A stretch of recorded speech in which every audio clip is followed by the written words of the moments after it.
Hello, welcome back to my videos if you're watching. And well, for the most part, most people aren't watching these videos, but for those who do watch them, I hope they can be very beneficial to you. Anyways, today's topic is on women and heart disease. Yesterday I did men and heart disease.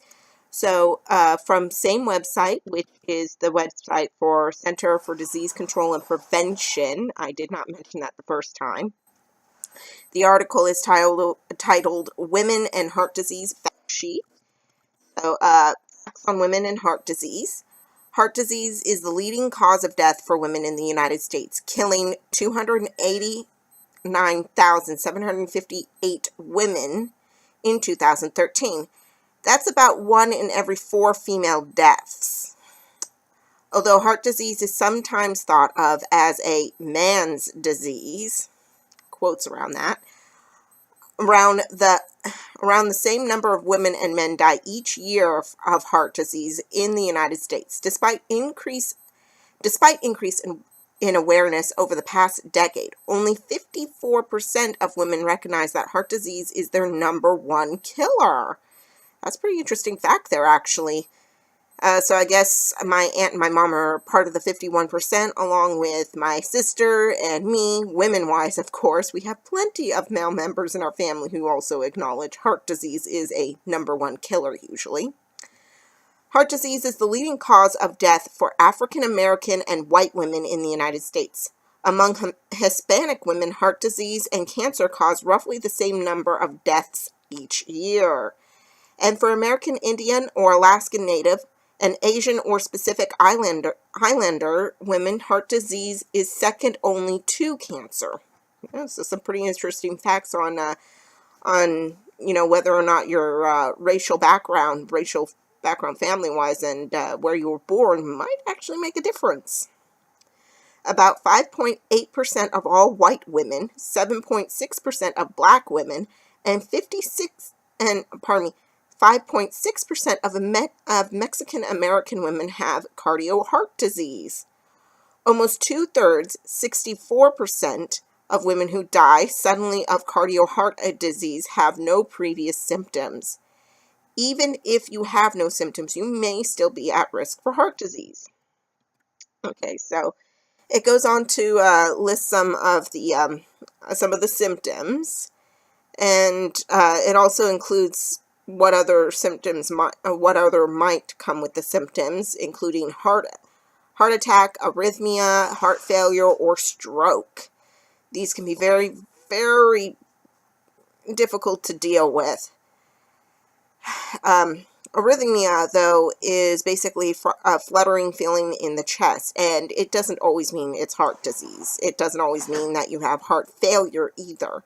It could just mean that for whatever reason you're having an unusual rhythm from the heart, whether too slow or too fast.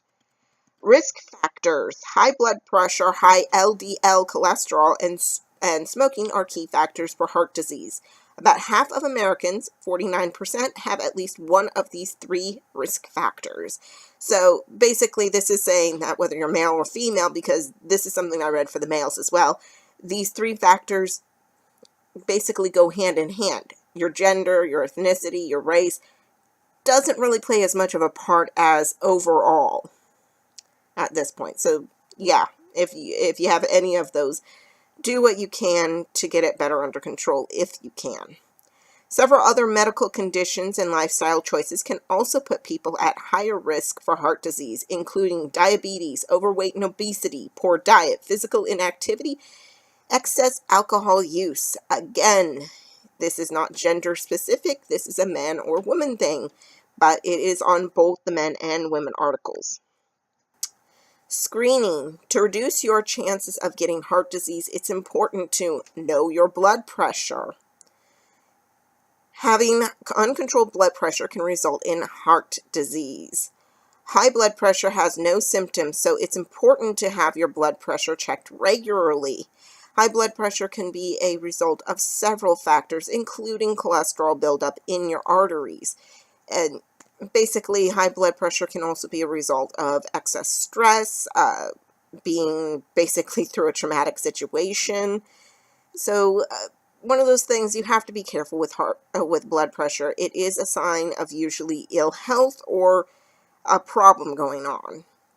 And in any case, most of those problems you do need to still seek medical attention for. Talk to your healthcare provider about whether you should be tested for diabetes. Having uncontrolled diabetes raises your chances of heart disease.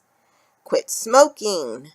I know there are a lot of smokers out there. I'm not exactly going to really tell you to quit smoking. You're going to quit smoking if you want to, and you'll continue if you want to. Either way, I'm just warning you, this is one of the things it says. Discuss checking your cholesterol and I'm not too sure about that. Well, you want to check it with your healthcare provider. I will be posting this link down below. There's more information on it still available for those of you who are interested. It even includes a map, like it did with the men's, on the different counties for women age 35 plus by county in the United States. So for those who might have stories or who might want to share information themselves, including other links and info that you might have come across, please feel free to comment down below. And as I said, I will be posting the link for this site in the description below. But in the meantime, I hope you all have a great day, and I hope to see you again for those of you viewing the videos. Bye for now.